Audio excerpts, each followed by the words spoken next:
देखिए हर खबर यहीं पर। सब्सक्राइब कीजिए TV9 भारतवर्ष।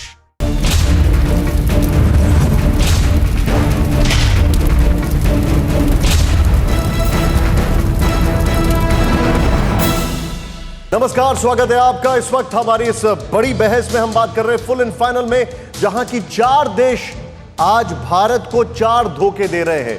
और इन देशों के नाम मैं आपको बताऊं, पाकिस्तान तो सब जानते हैं, चीन सब जानते हैं, नेपाल ये होने लग गया है, और अमेरिका क्या धोखा दे रहा है, ये एक बहुत बड़ा सवाल है।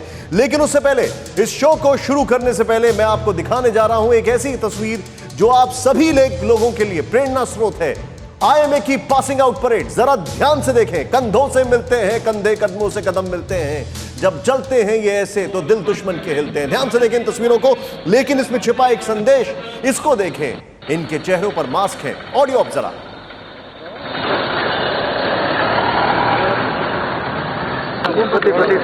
ये तस्वीरें हैं IMA की पासिंग आउट परेड में।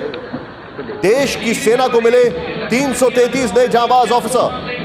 सोशल डिस्टेंसिंग के साथ IMA में पासिंग आउट परेड, मास्क लगाकर सेना के 333 अफसरों ने की परेड।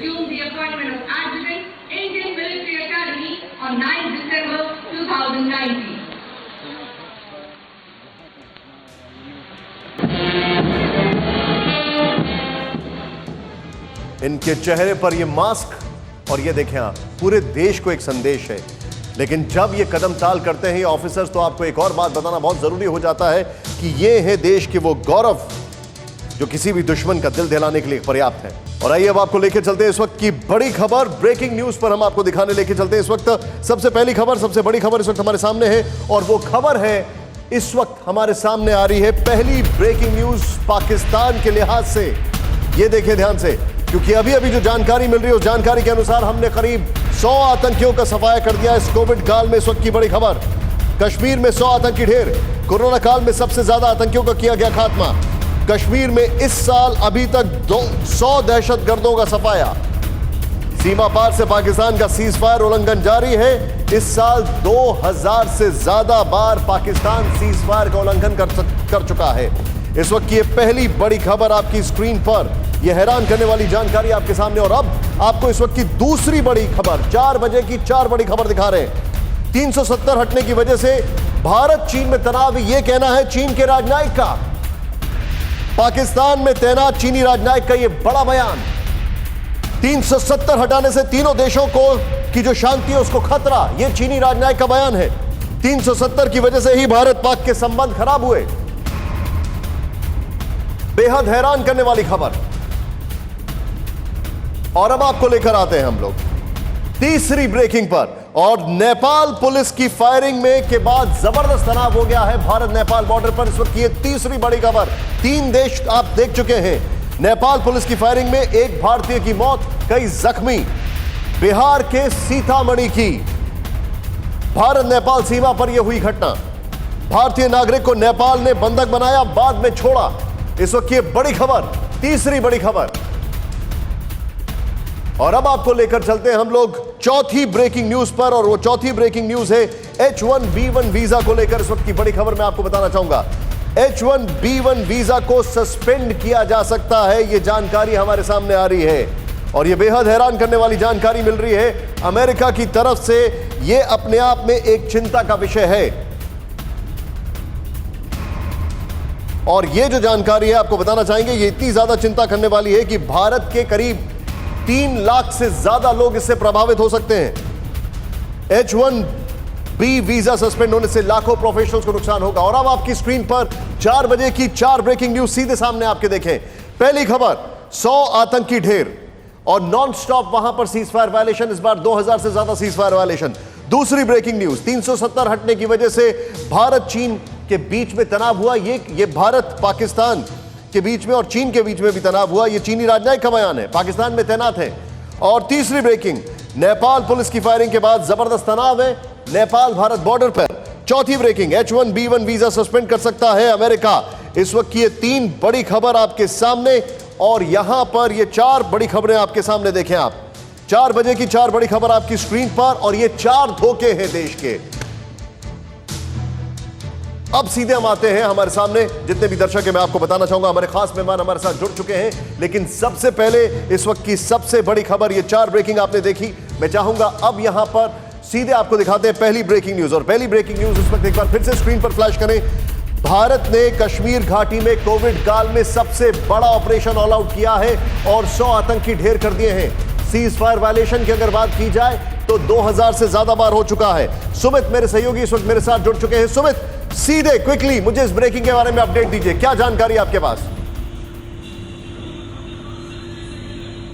देखिए, निश्चित तौर पर लगातार आपने देखा कि निशांत किस तरीके से लगातार ऑपरेशन चलाए जा रहे हैं कश्मीर घाटी के अंदर। और आज खासतौर पर जब बात करें तो सेनाओं को और सुरक्षा बलों को एक बड़ी कामयाबी मिली करीब। और अब तक इस साल के अंदर 100 आतंकियों को मार गिराया है सुरक्षा बलों ने। पिछले साल यानी पूरे पिछले साल के अंदर यह आंकड़ा करीबन 154-160 के करीब था, लेकिन इस बार शुरुआत के ही 6 महीनों में 100 से ज्यादा आतंकी मारे गए हैं। और अगर मैं आपको 2018 की बात बताऊं निशांत, तो उस समय 254 करीब आतंकियों को ढेर उनके अंजाम तक पहुंचाया गया था।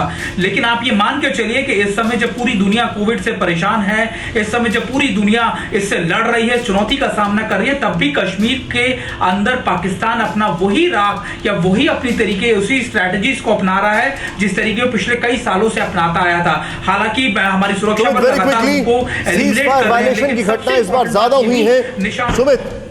सुमित, वेरी क्विकली, इस बार सीज फायर वायलेशन की घटनाएं ज्यादा हुई हैं, इस पर आप क्या कहना चाहेंगे? क्या अभी तक कोई इंफॉर्मेशन है कि आखिर क्या ये कोविड से ध्यान हटाने की कोशिश है पाकिस्तान की?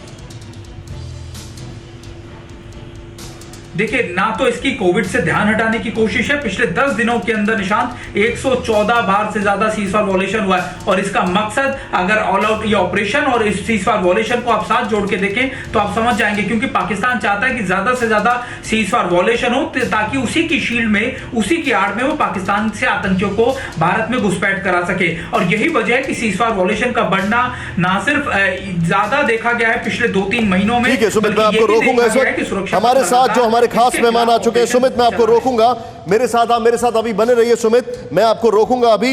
ये जो आपने ब्रेकिंग न्यूज दी है, मेरे साथ खास मेहमान आ चुके हैं, सीधे मैं सबको इंट्रोड्यूस करना चाहूंगा। मेरे साथ सबसे पहले के सिन्हा, लेफ्टिनेंट जनरल के सिन्हा इस वक्त मेरे साथ है। सर, आपका स्वागत है। कसवर मेरे सहयोगी पाकिस्तान से जुड़ चुके हैं।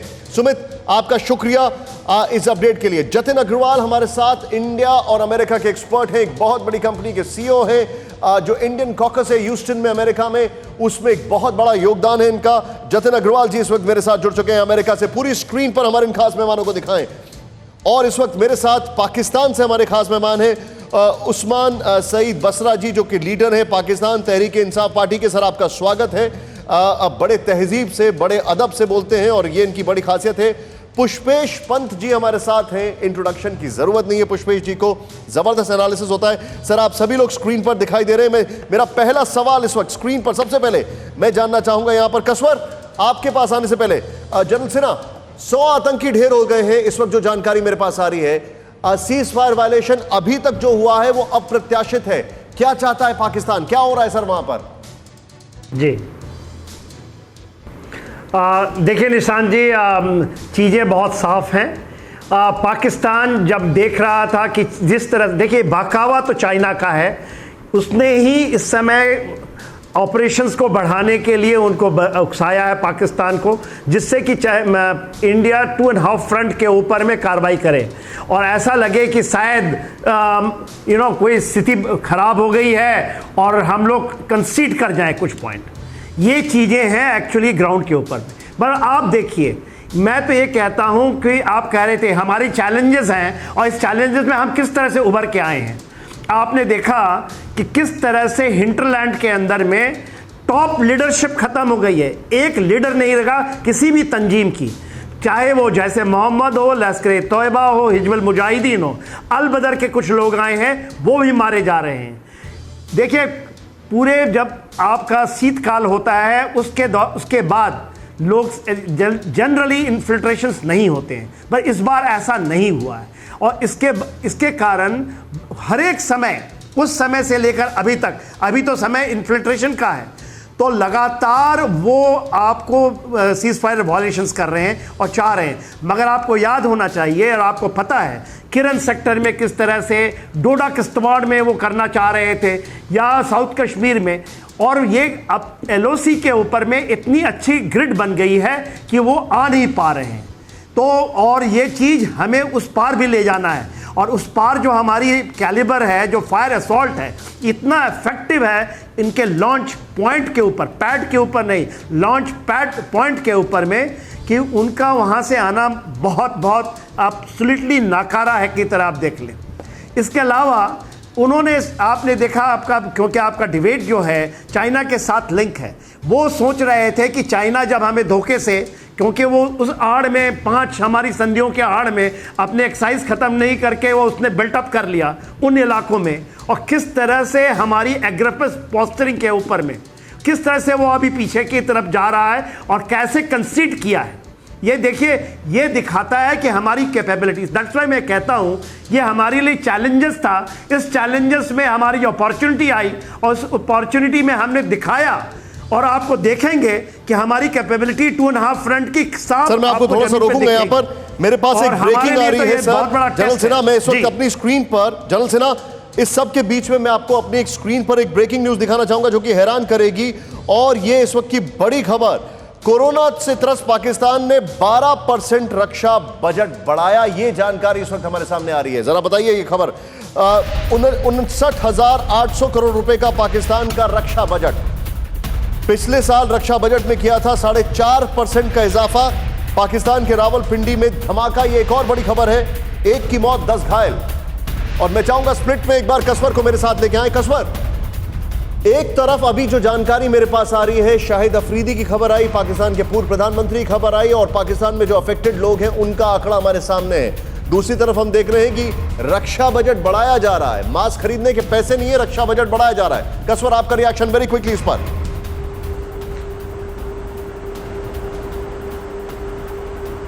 देखिए, आपने बिल्कुल ठीक बात की है कि अगर कोरोना की बात की जाए तो पाकिस्तान की जो स्टेट है वो मुकम्मल तौर पे बेबस नजर आ रही है।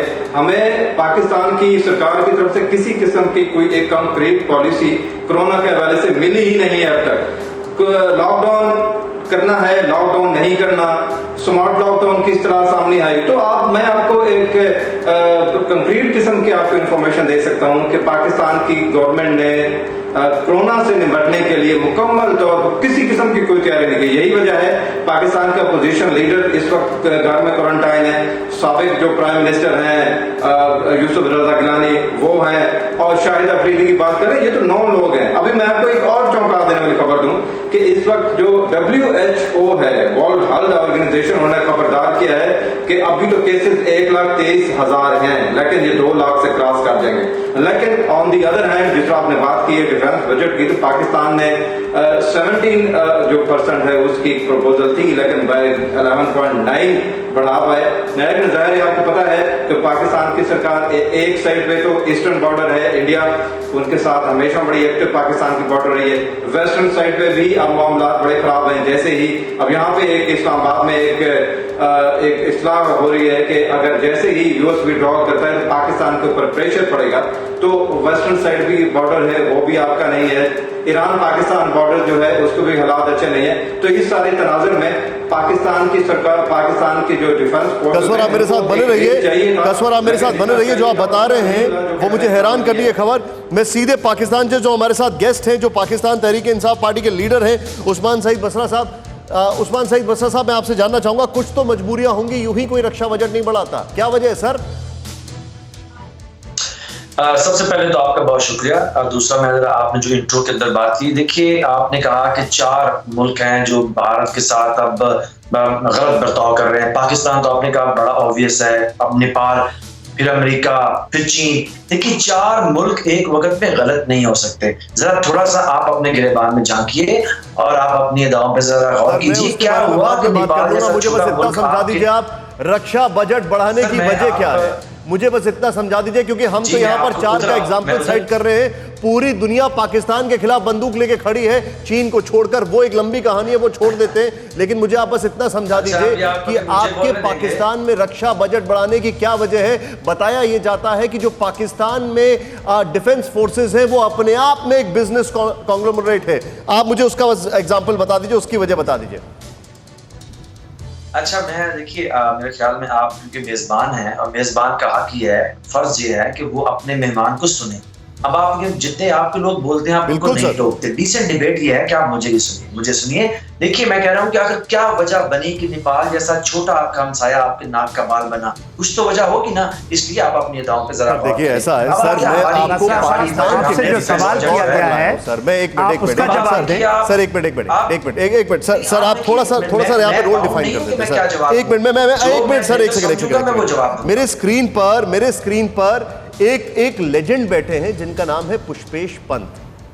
वो मेरे लिए फाइनल जज की तरह हैं, उनका वर्ड फाइनल वर्ड होता है। हमारे साथ एक जनरल साहब बैठे हुए हैं जो डिफेंस के ऊपर बहुत अच्छा बोलते हैं। हमारे साथ अमेरिका से बैठे हुए हैं जो अमेरिका के ऊपर इंडो अमेरिकन रिलेशंस पे बहुत अच्छा बोलते हैं। हमारे साथ अभी नेपाल से बिन्नी जुड़ चुके हैं जो कि नेपाल और इंडिया के रिलेशंस पे अच्छा बोलते हैं। आप मुझे पाकिस्तान और इंडिया के रिलेशंस पे समझाइए ना। आप मुझे इंडिया की ग्लोबल जियोपॉलिटिक्स के बारे में मत बताइए। आप मुझे पाकिस्तान का रक्षा बजट बताइए। आप मुझे ये बताइए कोरोना से आप लड़ नहीं रहे, हथियार खरीद रहे हैं। आप मुझे ये बताइए कि सीजफायर वायलेशन क्यों हो रहे हैं, ये बताइए आप मुझे। अच्छा, देखिए मैं आपको बताऊं कि आप कह रहे हैं कि पाकिस्तान जो है उसका दिफाई बजट जो है फौज का हम क्यों बढ़ा रहे हैं। देखिए, पाकिस्तान को एक मल्टीपल चैलेंजेस फेस कर रहे हैं। सबसे बड़ा चैलेंज जो है वो हमारी सरहद के ऊपर बैठे हुए बड़े जो छोटे दिल के छोटी नजर के दुश्मन हैं, जो हमा वक्त जो है वो पाकिस्तान के ऊपर जो है वो अपनी बुरी नजर गाड़े हुए हैं। लेकिन अल्हम्दुलिल्लाह हमारी पाक फौज जो बड़ी मजबूत है और उन्होंने अपने अमल से साबित किया है। अगर नहीं किसी को यकीन तो जाए रशिया से पूछ लें, अगर किसी को नहीं पता तो जाए अमेरिका से पूछें। अफगानिस्तान के अंदर वो तोहार के टेररिज्म के खिलाफ जंग को हम पाकिस्तान में जीत गए। देखिए, एक मजबूत फौज और मेरी फौज जिसका हम फख्र है, हम सलाहुद्दीन अयूबी के वारिस है मेरी फौज। बसरा साहब, एक सवाल इसके करूं, अंदर वजन हर को जगह बढ़ाना आपसे। ये हमारा इंटरनल मामला है। इससे आपको क्या मसला है? मुझे आप बताइए कि एक छोटे बजट की फौज जो मैं बताऊं इनके बजट बढ़ने की बात, वो ये सोचिए कि वो किस तरह से, देखिए सुन लीजिए ना सर, मैं आ रहा हूं आप आपके देखिए कि मेरी फौज जो नंबर्स में आपसे छोटी है, बजट में आपसे कम है, उसको किस तरह आपके ऊपर खौफ बसरा साहब से बातचीत करनी थी कुछ। बैठ के पाकिस्तान की फौज पर डिस्कस कर रहे हैं। ये है मेरी पाकिस्तान की फौज, और बजट हम इसलिए बढ़ा रहे हैं क्योंकि जो डिवैल्यू हुआ है हमारे यहाँ डॉलर की कीमत, इसको टेक्निकल अंडरस्टैंड कीजिए, हमने डॉलर को वैल्यू उसकी बढ़ाई है, रुपए की कदर कम हुई है। इस वजह से हमें मुख्तलिफ सेक्टर के अंदर बजट को बढ़ाना पड़ रहा है। लेकिन आप देखिए कि किस कदर आपके यहाँ पे ब्रेकिंग न्यूज बना हुआ है। वैसे सर बताइए कि एक मिनट सर मैं आपसे सर मुझे आपसे रुका नहीं जा रहा है। जनरल सिन्हा साहब एक सेकंड सर प्लीज, एक सेकंड। क्योंकि आप उस्मान सईद बसरा साहब मेरे साथ हैं, इसलिए मुझे मजबूरन आपसे कुछ सवाल पूछने पड़ेंगे। और आपने पाकिस्तान के बजट की बात की है तो इसलिए मुझे बस इतना सा जवाब दे दीजिए, क्या वजह है कि पाकिस्तान का जीडीपी कोरोना वायरस से पहले ही 5.7% से 2.4% हो गया? क्या वजह है कि बाकायदा पाकिस्तान में 20 मिलियन चिल्ड्रन जो हैं, बच्चे जो हैं, उनके पास स्कूली शिक्षा नहीं है? क्या वजह है कि पाकिस्तान में 30% महिलाएं उससे भी कम एम्प्लॉयड हैं? क्या वजह है पाकिस्तान में, जो कि आपने और जगह खर्चा किया है, कई जगह अभी भी 3G 4G तक नहीं आया, और मैं जगह का नाम बोलूंगा तो आपको और दुख होगा। आपकी प्रायोरिटी क्या है? क्या वजह है कि आपके लिए कोरोना काल में मास्क खरीदने के पैसे नहीं हैं, आपके पास वेंटिलेटर्स खरीदने के पैसे नहीं हैं, आपको सार्क के फंड से पैसा चाहिए लेकिन फौज पे खर्चा करने का पैसा है? क्या वजह है कि पाकिस्तान को अभी तक 22 या 23 बेल आउट पैकेजेस मिल चुके हैं लेकिन आप अपने फौज का पैसा बढ़ाते जा रहे हैं? बस जवाब दे दीजिए क्विकली, उसके बाद में इस डिस्कशन से आगे बढ़ूंगा। अच्छा, देखिए मसला ये है कि अब आप अंडरस्टैंड कीजिए कि आपने बताया कि क्या हमने यहाँ पे हमारे जो कोरोना के साथ हम निपट रहे हैं, हमारी गवर्नमेंट की अगर आप पॉलिसी को अगर आप पढ़ लें तो मेरे ख्याल में आपके लिए आसानी हो जाएगी। जो आपने गर्दान पढ़ी ना, क्या वजह है? देखिए, सबसे पहले मैं आपको बताऊं 144 बिलियन मेरे प्राइम मिनिस्टर ने गरीब लोगों में डायरेक्टली तकसीम किया है, पाकिस्तान में पहले कभी नहीं हुआ। अब आपने कहा कि हमारे जीडीपी क्यों फॉल की है? पूरी अमेरिका की जो जीडीपी है वो 20% वो श्रिंक कर गई है। लेकिन आप मुझे एक सवाल का जवाब दें कि आप तो बहुत बड़ी डेमोक्रेसी है ना, आपके यहाँ तो बहुत पैसे की रेल फेल है। आप बताएं कि आज तक भारत के करोड़ों लोग टॉयलेट जैसी बेसिक सहूलत से क्यों महरूम है? जरा मुझे बताइए कि जब भारत अपना एक बहुत बड़ा अपने आप को आइकॉन के तौर पे पेश करता है, तो भारत में आज भी आपकी जो इंसानी हकूक की खिलाफवर्जी, कभी आपने सोचा अमेरिका आपसे जो वीजा की अपनी फैसिलिटी क्यों वापस कौन से दौर की बात कर रहे हैं? वो दौर बदल चुका है। बसरा साहब, यदि आप मुद्दे पे रहे तो ठीक है, वो दौर बदल चुका है। सर अब रुक जाइए सर, एक मिनट, मुझे जवाब नहीं मिल रहा। निशान जी, एक मिनट सर, जनरल सेना मैं आपको 10 सेकंड चाहिए निशान साहब, प्लीज गो 10 सेकंड बिल्कुल बोलिए, 10 क्विकली बोलिए। हाँ शान साहब, देखिए निशान जी, बसरा साहब को आपने सुन लिया, फिर हाँ, चुप हो जाए तो सर मैं बोलूं कुछ। बसरा साहब सुन लिया आपको। प्लीज हाँ देखिए निशान साहब, हकीकत क्या है, हकीकत आप समझें। 6 बिलियन डॉलर तो इन्होंने अभी आया था इनको, उसके बाद 6 बिलियन डॉलर इन्होंने लिया, उसके बाद 1.5 बिलियन डॉलर कोरोना काल में इनको IMF से आया, और 1 बिलियन डॉलर इनको आया वर्ल्ड बैंक से। ये देखिए, इस पूरे मनी को इन्होंने 20% पे बढ़ाने के लिए, पे हाइक, आपने पूछा ना कि डिफेंस बजट बढ़ा, डिफेंस बजट में रेवेन्यू बजट बढ़ाए हैं, 20% पे हाइक है पाकिस्तान आर्मी की। आप सोच सकते हैं 100 बिलियन डॉलर की उनकी इकोनॉमी है पाकिस्तान आर्मी की। वो तेल में, खदानों में, सड़कों में, हाउसिंग बोर्ड में। मैं आपको रोकूंगा, आपने पॉइंट रख दिया। जनरल सेना मैं रोकूंगा एक मिनट। मैं चाहूंगा सारे पैनलिस्ट को लेकर आए, इन्वॉल्व करें वेरी क्विकली। पुष्पेश जी, सर मेरा ये सवाल इसलिए था, हमने 100 आतंकी मार दिए हैं, हमने सीजफायर वायलेशन सबसे ज्यादा देखे हैं। सीजफायर वायलेशन यानी जब वहां से कोई असला मारता है तो सीजफायर वायलेशन होता है, और हम देख रहे हैं कि पाकिस्तान का बजट बढ़ता जा रहा है, और वो भी डिफेंस का। मेरा ये सवाल इसलिए था कि पाकिस्तान जो उनको ग्रांट्स मिलती हैं उसका मिसयूज करता आ रहा है, और ये साफ और होता जा रहा है, और कोविड काल में भी उसकी प्रायोरिटाइजेशन जो नहीं दिखाई दे रहा है उसको एक्सपोज करने का टाइम आ चुका है। क्या कहेंगे आप पुष्पेश जी?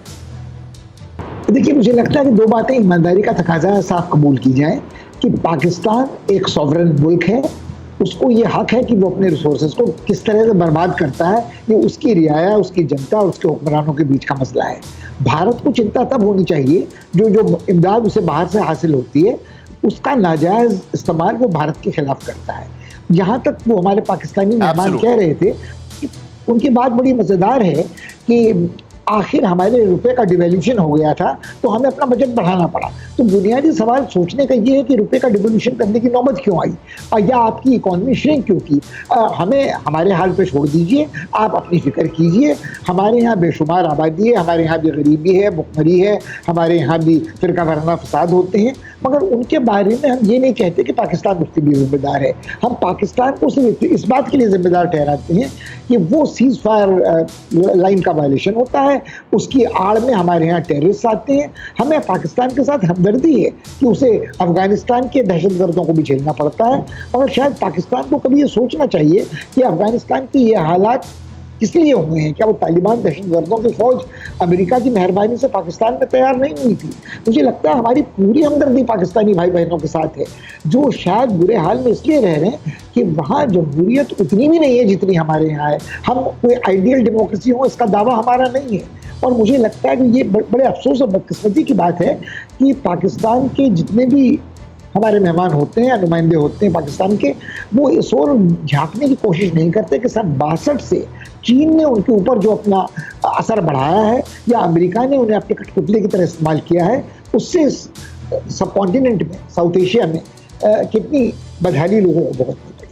और ये कहना कि हमारी फौज सलाउद्दीन की फौज के वारिस है और आपकी फौज महाभारत के ज़माने की है, ये सारी बातें मुझे लगता है बेकार की हैं। पाकिस्तान सॉवरेन स्टेट है, हम अच्छा ही अच्छा चाहते हैं उनके लिए, मगर पाकिस्तान को शायद ये सोचना चाहिए कि वो क्यों इस हालत में पहुंचा है। जी सर, इस वक्त मैं एक और बड़ी खबर लूंगा, और Jitendra sir please stand by, और मनीष झा मेरे सहयोगी स्टैंड बाय पर रहिएगा। 370 हटने की वजह से भारत चीन में तनाव, चीनी राजनयिक का यह बयान। ब्रेकिंग न्यूज, चीन का दोनों ब्रेकिंग हम आपको दिखाएंगे बैक टू बैक। पाकिस्तान में तैनात चीनी राजनयिक का यह बड़ा बयान आया है इस वक्त हमारे सामने। 370 हटने से तीनों देशों की शांति को खतरा, चीनी राजनयिक ने कहा है। 370 की वजह से ही भारत पाकिस्तान के संबंध खराब हुए हैं, यह भी कहा है चीनी राजनयिक ने। और चीन की एक और बड़ी खबर, पहले मैं आपको यह खबर एक बार फिर से समझाना चाहूंगा। 370 हटने की वजह से भारत चीन में तनाव, यह चीनी राजनयिक का कहना है। पाकिस्तान में तैनात चीनी राजनयिक का यह बयान। और हमारे पास इसी से जुड़ी एक और बड़ी खबर आ रही है। मैं सीधे वो खबर दिखाऊंगा आपको। एक और ब्रेकिंग न्यूज वो चीन को लेकर है। अमेरिका के साथ गया भारत तो चुकानी पड़ेगी बड़ी कीमत, ये ग्लोबल टाइम्स ने कहा है। अमेरिका सिर्फ अपना फायदा देख रहा था, ग्लोबल टाइम्स का यह भी कहना है मोदी के लिए चीनी दोस्ती को खोने की कीमत बहुत ज्यादा है। चीन अपने हितों की रक्षा करने से नहीं हिचकिचाएगा, यह कहना है। यह इस वक्त की दो बड़ी खबर। मनीष झा मेरे सहयोगी मेरे साथ है। मनीष, चीन का राजनयिक पाकिस्तान से ज्ञान फेल रहा है और ग्लोबल टाइम्स एक और बार यह बता रहा है कि अमेरिका से नजदीक न जाओ। ये क्या स्ट्रैटेजी? एक तरफ बॉर्डर पे टॉक्स चल रही है, दूसरी तरफ ये क्या कह रहा है एमईए इस पर?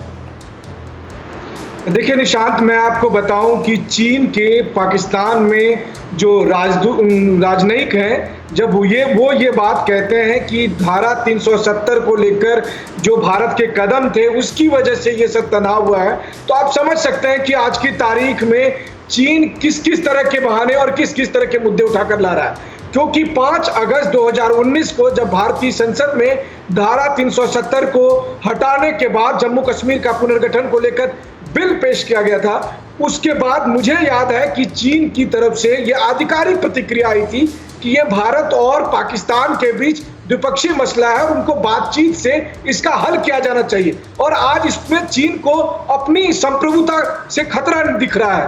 तो अब मुझे लगता है कि अभी फिलहाल जो चीन को लेकर एक बहुत अच्छी बात कही जा रही है कि चीन दरअसल तमाम तरह से बस बातचीत का एक माहौल में सबको फंसा के रखना चाहता है और रोज कुछ ना कुछ नया बहाना निकालता है। यह भी एक बहाना है और उसी की का जवाब है जब ग्लोबल टाइम्स भी ऐसी बातें करता है, क्योंकि ग्लोबल टाइम्स को पहली बात तो मैं खुद ही सीरियसली नहीं लेता हूं और एक तरह का मजाक है कि ग्लोबल टाइम्स आज जो कहेगा कल जो कहेगा हर 24 घंटे में उसकी एडिटोरियल पॉलिसी बदल जाती है। वही ग्लोबल टाइम्स ये कहता है कि भारत अगर अमेरिका के साथ जाएगा तो चीन से दोस्ती टूट जाएगी। अरे भाई, तो चीन से दोस्ती रहने के लिए दोनों पक्षों को सीरियस होना होगा और यह बात ग्लोबल टाइम्स बेहतर है कि चीन को बताए। मुझे लगता है कि इसी परसेप्शन में इंडिया की जो सरकार और इंडिया के जो थिंक टैंक हैं वही चीन को लेकर देख रहे हैं। जी नहीं, और मुझे एक चीज आप समझाइए, चीन के राजनयिक जो पाकिस्तान में वो कमेंट कर रहे हैं, ये दोनों देशों के रिलेशंस पर कितना इंपैक्टफुल है? देखिए, दिलचस्प बात यह है कि चीन का इतना मेजर इन्वेस्टमेंट सीपैक में है कि चीन पाकिस्तान को यह हिमायती बनकर दिखाना चाहता है और जो है भी, मुझे लगता है कि आज की तारीख में पाकिस्तान का एक बड़ा इलाका चीन के लिए कॉलोनी जैसा है, तो चीन जस्टिफाई करता है वहां पर रहने के लिए और वो ये बताना चाहता है कि देखिए धारा 370 का असर हम पर भी हो रहा है और इसीलिए हम भी पाकिस्तान भारत के साथ आज की स्थिति में तनाव मोल ले रहे हैं ताकि आप हमको सीपेक में खुली छूट दें ताकि हम जो चाहें वो कर सकें। और वैसे भी देखिए तो सीपेक का वो पूरा इलाका खास करके भारत का वो हिस्सा है जिसको चीन ने जबरदस्ती कब्जाया था और जो एक न एक दिन भारत का हिस्सा बनना है। जी बहुत बहुत शुक्रिया इस जानकारी के लिए। मनीषा मेरे साथ बने रहिए। मैं सीधे यहां पर चलूंगा। जितिन जी हमारे साथ इस वक्त अमेरिका से जुड़ चुके हैं। जितिन सर, इंतजार कराने के लिए माफी चाहूंगा। मुझे एक चीज समझाइए, पहले तो Indo China vis-a-vis Indo America relations, vis-a-vis China America relations, ये अभी कितना ज्यादा वहां पर एक टेंशन का विषय है, खासकर अमेरिका की अगर बात की जाए, क्योंकि चीन और अमेरिका की दूरियां, भारत और चीन की दूरियां, चीन भारत और अमेरिका की नजदीकियां बनाती हैं। क्या कहेंगे आप इस पर? देखिए निशांत जी, ऐसा है कि खासतौर से कोरोना पेंडेमिक के बाद अमेरिका और चीन में थोड़ी बहुत दूरियां तो पहले से ही बन रही थी काफ़ी समय से। कोरोना पेंडेमिक के बाद में चीन काफ़ी आइसोलेट हुआ, खासतौर से प्रेसिडेंट ट्रंप ने जिस तरह से चाइना ने कोरोना को निकलने दिया, वर्ल्ड में फैलने दिया। लेकिन मैं ये बात कहना चाहूँगा कि यूएस इंडिया की रिलेशनशिप बहुत अच्छी है। अभी जो आपने एक H1B की बात भी कही, वो अभी तो कोई बिल आया नहीं है, लेकिन आप पिछले कई सालों से देखिए, खासतौर से पिछले 2-3 सालों से यूएस इंडिया का security corporation, defence corporation, military joint exercises, army, navy, air force की इंडिया में इस समय यूएस के काफ़ी सारे डिफेंस इक्विपमेंट्स हैं जो यूएस ने इंडिया को सेल किए, साइबर सिक्योरिटी, काउंटर टेररिज्म, ये जो कॉर्पोरेशन है इतना अनपैरेलल पिछले कई सालों में इंडिया यूएस का चल रहा है। जब प्रेसिडेंट ट्रंप इंडिया आए थे तो उन्होंने 2 बातें कही थी, 2-3 बातें, कि America is a true friend of India. America respects India and America is a loyal friend of India. तो इन सब के साथ अमेरिका और इंडिया की रिलेशनशिप तो बहुत ही अच्छी ट्रेजेक्टरी पर है। चाइना इस टाइम पर आइसोलेट हुआ है, काफ़ी दुनिया में काफ़ी देश को इस बात का रियलाइज़ हुआ कि चाइना ने किस तरीके से ग्रेजुअली, मैं उसको बोलूँगा इकोनॉमिक कोलोनाइजेशन किया, चाहे इटली हो चाहे और देश हो। पाकिस्तान में बेल्ट एंड रोड इनिशिएटिव के तहत उन्होंने बहुत सारा पैसा लगाया, क्योंकि और अगेन इंडिया चाइना रिलेशनशिप में Pakistan India relationship plays a role, क्योंकि चाइना पाकिस्तान को सपोर्ट करता है, 1971 वॉर में भी सपोर्ट किया, अभी भी सपोर्ट कर रहा है। अभी आपने 370 आर्टिकल की बात बताई। तो US India relationship strategic perspective से, जियो पॉलिटिकल पर्सपेक्टिव से बहुत ज़रूरी है और बहुत अच्छी है इस टाइम पर और अच्छी ट्रेजेक्टरी पर है। तो मेरे हिसाब से US India relationship will be a defining relationship of 21st century. अब चाइना का जो इकोनॉमिक इन्फ्लुएंस है और जो और चीज़ें काउंटर करने के लिए भी बहुत ज़रूरी है कि इंडिया यूएस साथ में रहे। इंडिया तो नॉन अलाइंड है, India is always been a non aligned partner, किसी भी एक बड़ी पावर के साथ में नहीं रहता है। But I see that India US relationship has been going on a very good trajectory. Sir, आप जो बता रहे हैं, मैं थोड़ा सा यहाँ पर पुष्पेश जी से इस पे टेक लूंगा और जनरल साहब के पास भी जाऊंगा। पुष्पेश सर, क्या आप मुझे सुन सकते हैं? पुष्पेश जी बता रहा हूं जी। सर, एक चीज मुझे बताइए, जिस तरीके से एक तरफ, क्योंकि आप उस एरा को अच्छे से समझते हैं, मैंने बस पढ़ा है, मुझे याद है 1962 का वो एग्जाम्पल मैंने अपने लास्ट शो में भी बोला था। पंडित नेहरू कश्मीर से छुट्टियों पर लौटे थे वापस, और एकदम जो माहौल गर्म था, उन्होंने कहा कुछ भी नहीं होगा। हमारे फॉरेन मिनिस्टर जिनीवा जाते हैं चीन के फॉरेन मिनिस्टर से मिलने, और सबको लगता है सब ठीक हो गया, लेकिन उसके बाद 3 महीने के अंदर युद्ध हो जाता है। अभी जो हालात हैं, चीन ब्लोइंग हॉट ब्लोइंग कोल्ड, हमेशा ठंडा गर्म कुछ ना कुछ चल रहा है। क्या वो सिचुएशन यहां पर दिखाई दे रही है या चीन के एक्ट ऑफ डेस्परेशन दिखाई दे रहे हैं? पुष्पेश जी, थोड़ा लंबा सवाल है, माफी चाहूंगा सर। नहीं, कोई बात नहीं। मुझे लगता है कि डिस्परेशन चीन का निश्चित रूप से है, क्योंकि चीन एक और घिरा है वुहान में कोरोना वायरस के पैदा होने के कारण। फिर दूसरे किसी को चीन के आंकड़ों पर भरोसा नहीं है। चीन ने जिस तरह WHO का दुरुपयोग किया है, उसके लिए चीन कटघरे में खड़ा है, और चीन हर तरफ से राजनीतिक मोर्चे पे है। अमेरिका ने उसके खिलाफ वाणिज्य युद्ध की घोषणा की है, उसके साथ ऑस्ट्रेलिया के संबंधों में तनातनी बढ़ रही है। उसे ये लगता है कि जो उत्तर पूर्वी एशिया में उसका जमूड़ा है, उत्तरी कोरिया, उसके कारण तनाव बढ़ रहा है। जापान, दक्षिणी कोरिया, हांगकांग आदि में, हांगकांग में जो वो जनतंत्र के अभिलाषा रखने वालों का बड़ा बर्बर दमन कर रहा है, वो तियानमेन चौक की याद दिला रहे हैं। और कहीं ना कहीं जो हम अर्थव्यवस्था के सिकुड़ने की बात करते हैं, वो चीन की अपनी अर्थव्यवस्था बहुत बुरी तरह से सिकुड़ने वाली है। मुझे लगता है कि आपने कहा कि 4 देशों की तरफ से भारत को कुछ धोखा हुआ है, सबसे बड़ा धोखा चीन की तरफ से हुआ है। और मुझे लगता है कि चीन के ही कारण वो, जिसे आप ब्लो हॉट ब्लो कोल्ड कहते हैं, वो नेपाल से भी वही करवाता है, पाकिस्तान से भी वही करवाता है। जब उसका वश चलता है तो यही वो श्रीलंका में करवाने की कोशिश करता है। मालदीव में घुसपैठ की उसने कोशिश की। सन 62 में और आज में जो बड़ा अंतर है वो ये है कि मैं सीमा पर किसी बड़े विस्फोटक युद्ध की आशंका नहीं मुझे है, मगर मुझे लगता है कि चीन की कोशिश ये रहेगी कि वो धौंस धमकी करता रहे और धीरे धीरे घुसपैठ के जरिए जो अनिश्चित अरेखांकित वो भूभाग बर्फीला रेगिस्तान है, उसमें अपनी घुसपैठ बढ़ा ले, जो दूरदर्शी दृष्टि से निश्चित रूप से general Sinha, point noted sir. Pushpesh sir, point noted. लेकिन जनरल सिन्हा, वेरी क्विकली मुझे एक चीज एक्सप्लेन करें। आप मेरे साथ शो में बैठे हुए थे जब पहले राउंड ऑफ टॉक्स हुई थी। जनरल सिन्हा, मुझे एक चीज आप एक चीज समझाइए मुझे। हम लोगों ने कहा कि ऊपर वाली टेरेन पे तो ये लड़ाई नहीं लड़ सकते। अब चीन ने डेस्परेशन में अपने ग्लोबल टाइम से अपने 2-3 टैंक दिखा दिए, पीछे स्नो है। अब वो पता नहीं क्रोमा विंडो है या वर्चुअल है, क्या है। लेकिन एक तरफ ऐसी बात है, दूसरी तरफ बातचीत। क्या कहेंगे आप? Very quickly sir. देखिए निशान जी, आप ये समझिए 43 ईयर्स से चाइना ने कोई वॉर नहीं लड़ा है। लास्ट लड़ाई उसने वियतनाम से और बहुत बुरी तरह मार खाया था। तो देखिए एक कॉन्स्क्रिप्ट आर्मी और एक प्रोफेशनल आर्म फोर्सेस में बहुत फ़र्क होता है। देखिए आप ये वीडियो बना लीजिए, उसको इनको पेपरों के ऊपर आप करें वॉर, देखिए आज वो खड़े हैं एक प्रोफेशनल आर्मी के अगेंस्ट में।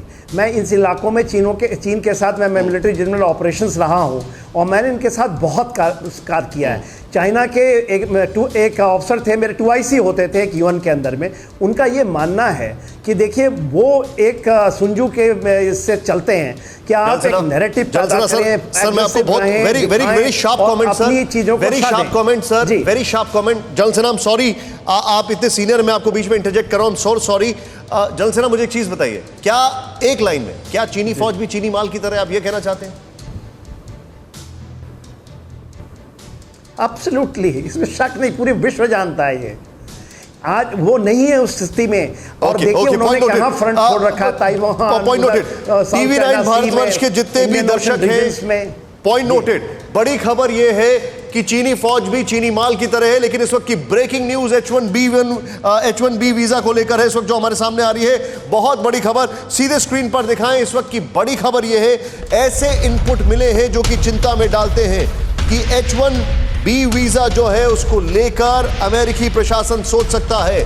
द वॉल स्ट्रीट जर्नल की रिपोर्ट है जो अपने आप में हमें चिंता में डाल रही है और ये सोचने पर मजबूर करती है कि वीजा सस्पेंड होने से भारत के लाखों प्रोफेशनल्स को नुकसान भी हो सकता है। सीधे जतिन अग्रवाल सर मेरे साथ है। सर जो मेरे पास लास्ट एस्टिमेट है, जो जानकारी है उसके मुताबिक भारत में परसेंटेज के हिसाब से करीब 70% H1B वीजा जो है वो भारतीयों के पास है। अगर ऐसा हुआ तो बड़ी चिंता हो जाएगी सर, क्या ऐसी कुछ संभावनाएं दिखाई दे रही हैं जतिन सर? है कि ये अभी तो वॉल स्ट्रीट जर्नल की रिपोर्ट मैंने भी पढ़ी थी, लेकिन ऐसा इस तरह का कोई लॉ नहीं आया है या कोई प्रेसिडेंट ट्रम्प को इस तरह का बिल नहीं लाए हैं। लेकिन एक बात समझिए कि कोरोना पेंडेमिक के बाद में अनएम्प्लॉयमेंट तो हर जगह बढ़ा है। मैं फिर से कहूँगा US इंडिया रिलेशनशिप बहुत अच्छी ट्रेजेक्टरी पर है। अगर मुझे पहली बात तो लगता नहीं है कि इस तरह की कोई H1B पे इस तरह का कोई सस्पेंशन होगा, लेकिन चूंकि ये इलेक्शन ईयर है, नवंबर में है, प्रेसिडेंशियल इलेक्शन है और अनएम्प्लॉयमेंट बढ़ा है। मई में काफ़ी अनएम्प्लॉयमेंट कम हुआ, 13.3% आया, जो एक पहले बड़ी फिगर थी। मई में काफ़ी जॉब्स ऐड की हैं अमेरिका ने क्योंकि बिजनेसेस वापस खुलने लगे हैं।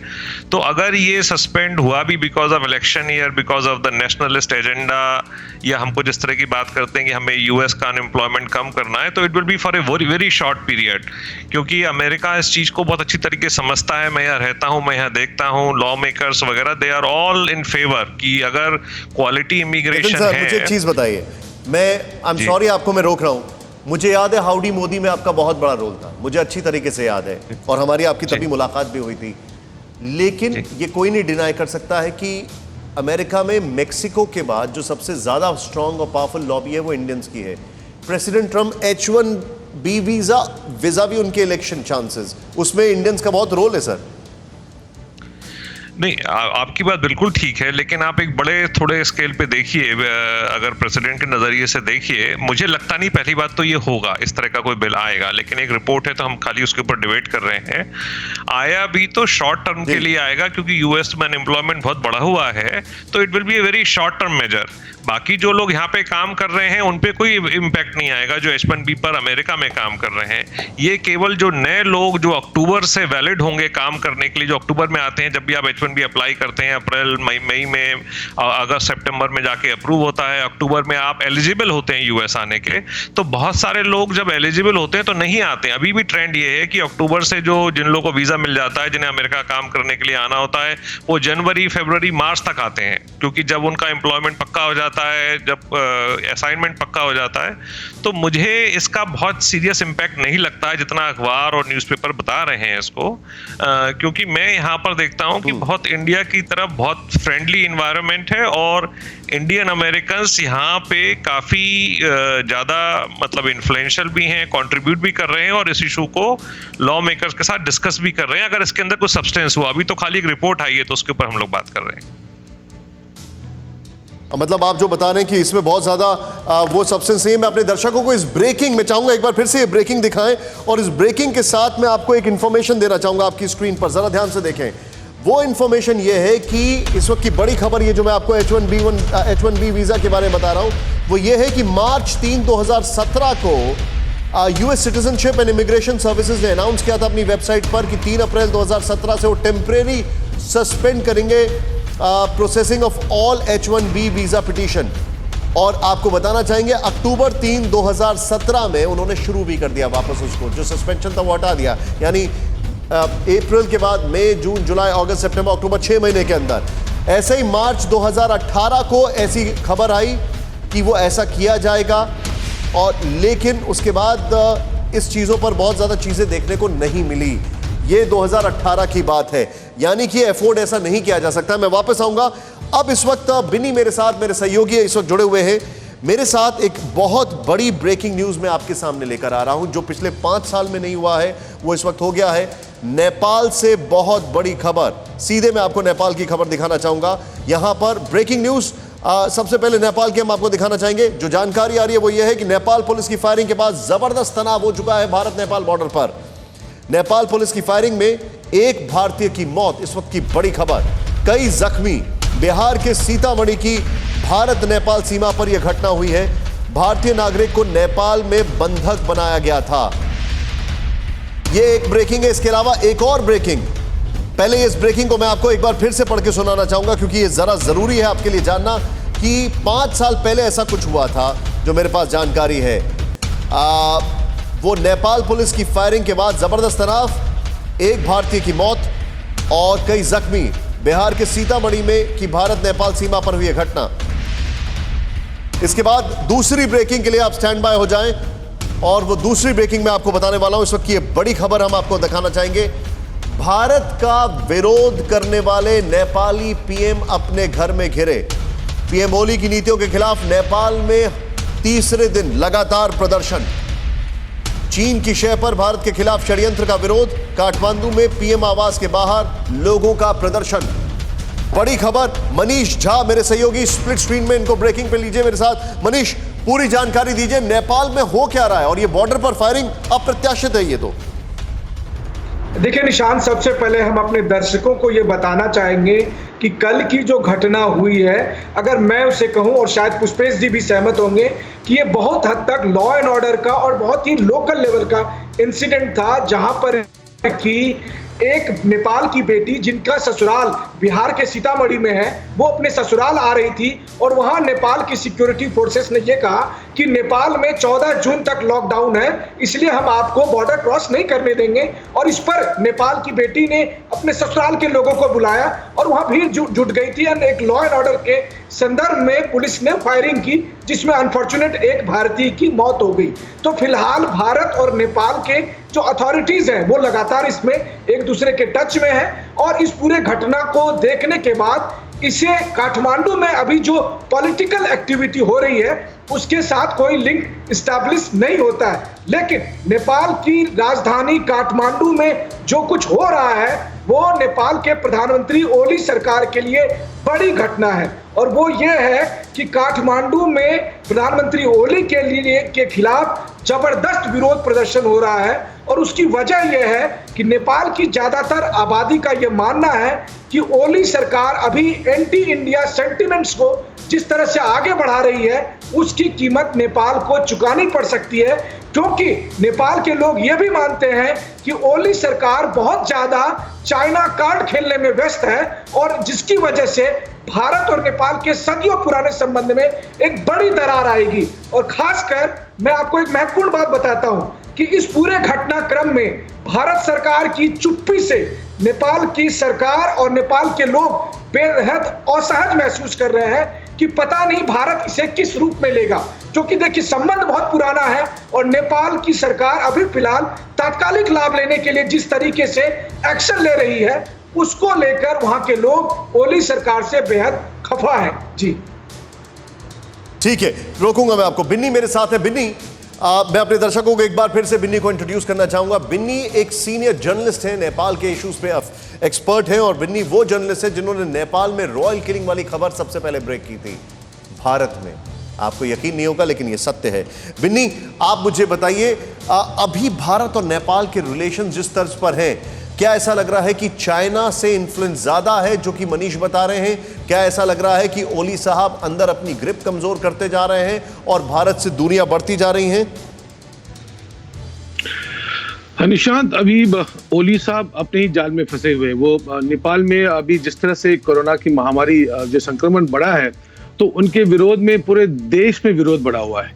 वो ध्यान हटाने के लिए अभी आपको मालूम है कि जिस तरह से ये पिछले कई दिनों से घटनाक्रम चल रही है नेपाल के नई मैप को लेकर, नक्शे को लेके, ये तो सरासर सभी को मालूम हो गया है। सब जानते हैं कि कहीं ना कहीं चाइना यहाँ गेम खेल रहा है। आपको ये बता दूं, नेपाल एक ओपन फुटबॉल ग्राउंड की तरह है वहाँ, जहाँ बाहर के सारी एजेंसीज गेम प्ले करती है, क्योंकि मैं काफी साल वहाँ जर्नलिज्म में रहा हूँ। और अभी ओली साहब अभी ऐसे फंदे में फंसे हैं, एक तरफ उनको दबाव है अपने लोग, अपने नागरिकों का, जो उनका विरोध कर रहे हैं, जो अभी उनका जो हरकत रहा है, वो जिस तरह से अभी, जैसे अभी मनीष ने कहा, एक शॉर्ट टर्म फायदे को देखना चाह रहे हैं कि किसी भी तरह कि अभी चाइना से वो दोस्ती बढ़ा के वो एक प्रेशर टैक्टिक्स, एक गेम सजाना चाह रहे, जो कि लोगों को समझ में आ गया है। दूसरी बात जो है, अभी जो कोरोना की जो महामारी से जिस तरह से वहाँ के क्वारंटाइन सेंटर नेपाल में जिस तरह से उन्होंने हैंडल किया है, पूरे देश के यूथ, सारे देश के नौजवान सड़क पे उतरे हैं, चाहे वो काठमांडू में हो, चाहे वो पीएम आवास में हो, बालवाटार में, उनका बहुत जोर से विरोध हो रहा है।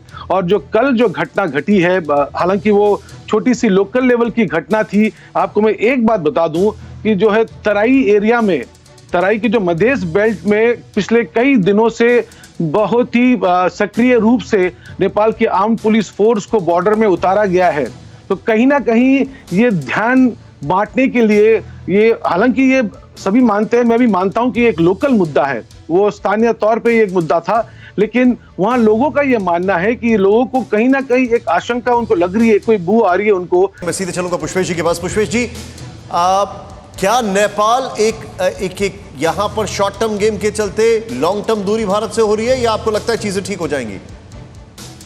नहीं, मुझे लगता है चीजें ठीक होने के तब तक कोई आसार मुझे नहीं लगते हैं। ये नेपाल का आंतरिक मामला है, जब तक वो भारत विरोधी प्रधानमंत्री तख्त नशीन वहाँ रहती है। मैं बिल्कुल सहमत हूँ मनीष जी से, जब उन्होंने कहा कि जो कुछ सीमा पर हुआ, गोलीबारी वगैरह, वो स्थानीय कानून और व्यवस्था का मुद्दा था। मगर इस बात को आप नकार नहीं सकते हैं कि नेपाल ने अपनी पूरी सीमा पर, जहाँ नेपाल प्रहरी रहते थे, वहाँ नेपाल सशस्त्र प्रहरी उतार दिए हैं। यानी हथियारबंद सिपाहियों को सीमा सुरक्षा के काम पर लगाकर नेपाल ये संकेत देना चाहता है भारत को कि उसके तेवर सख्त है, वो अपनी सीमा की और संप्रभुता की रक्षा करना चाहता है। तो छोटी सी बात यह है कि नेपाल आकार में हमसे छोटा हो, हम उसकी संप्रभुता का आदर करते हैं, मगर नेपाल को भी शायद ये बात समझनी चाहिए कि आकार में और शक्ति की संभावना में कहीं बड़े भारत का भी अपना स्वाभिमान है, उसकी अपनी संप्रभुता है, और वहाँ भी राष्ट्रीयता के पक्ष पर, राष्ट्रीय हितों के पक्ष पर बहुत जल्दी उत्तेजना पैदा हो सकती है, जिसका नुकसान दोनों देशों को हो सकता है, मगर तब शायद नुकसान नेपाल को ज्यादा है। जी सर, आपका बहुत बहुत शुक्रिया, आपने हमसे बातचीत के लिए समय निकाला। आप सभी मेहमानों का बहुत बहुत शुक्रिया। और मैं अब सभी को यह कहना चाहूंगा कि वाकई में ये एक कंस्ट्रक्टिव डिबेट था, लेकिन फुल एंड फाइनल क्या हुआ इस डिबेट में? फुल एंड फाइनल एक हुआ, नंबर 1, चीनी फौज चीनी माल की तरह, यकीन मत करिएगा उस पर, नंबर 1।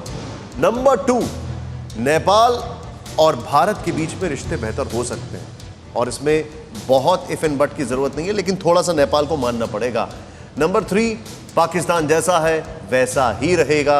आपको वाजपेयी जी ने कहा था ना कि आप दोस्त बदल सकते हैं, पड़ोसी नहीं। और नंबर 4, H1B वीजा जो है उसको लेकर ज्यादा चिंता मत करिए, अमेरिका के लिए भारत बहुत जरूरी है। वक्त एक ब्रेक का, कहीं मत जाइए, क्योंकि रोज 4 बजे फुल एंड फाइनल करने हम आते हैं, आप जरूर जुड़ा करिए। फिलहाल वक्त एक ब्रेक का, ब्रेक के बाद TV9 भारत वर्ष पर खबरें जारी रहेंगी।